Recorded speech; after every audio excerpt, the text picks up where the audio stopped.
Assalamualaikum warahmatullahi wabarakatuh. Kembali lagi dengan Bapak Arya Mukti di pembelajaran gerak.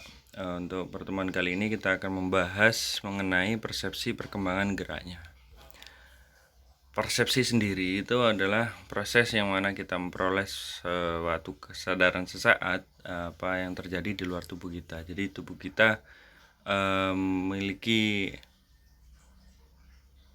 alat atau sistem saraf yang bisa menerima atau peka terhadap apa yang terjadi di luar tubuh kita. Nah, selanjutnya di saat tubuh kita menerima rangsangan tersebut atau stimulus tersebut, selanjutnya maka akan diteruskan melalui perasaan atau melalui sistem saraf yang akan menimbulkan efektor atau menerima rangsangan tersebut dan mengolahnya.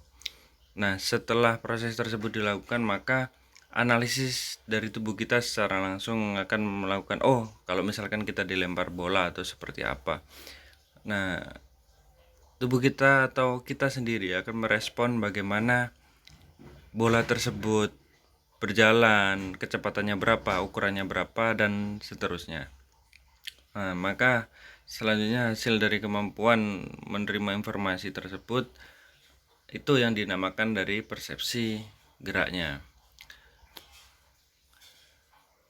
Aktivitas fisik atau gerak itu akan meningkatkan tidak hanya kemampuan motoriknya saja, namun melainkan dapat meningkatkan kemampuan kognitif dan akademik. Nah, itu untuk goal dari persepsi gerak. Apabila dinilai dari geraknya saja atau penilaian motoriknya saja, maka belum dapat dikatakan sebagai keseluruhan persepsi gerak dalam pendidikan jasmani yang seperti kita jalani.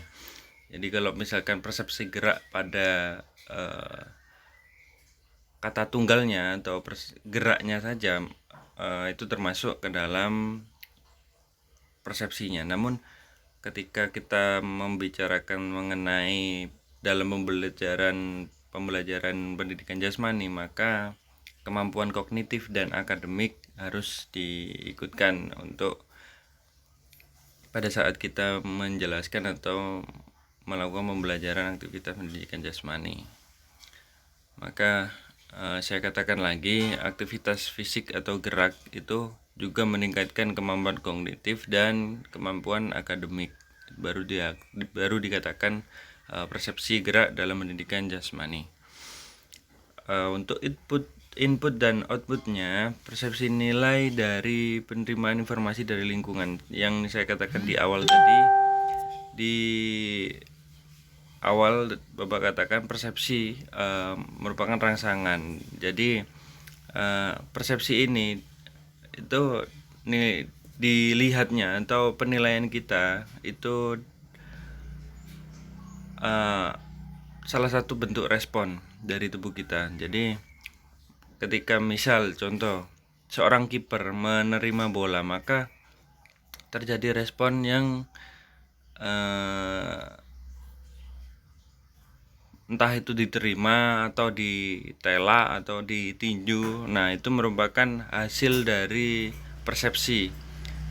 Kita mempersepsikan misalkan bola arah datangnya dari sana. Kita melakukan persepsi di situ, kemudian menghasilkan gerakan. Nah, olahan atau latihan tersebut yang dapat meningkatkan kemampuan diantara kognitif, akademik. Jadi analisis yang dilakukan secara bertahap dan kemudian terjadi peningkatan, maka hal tersebut yang saya maksud dapat mempengaruhi kognitif dan akademik dari siswa.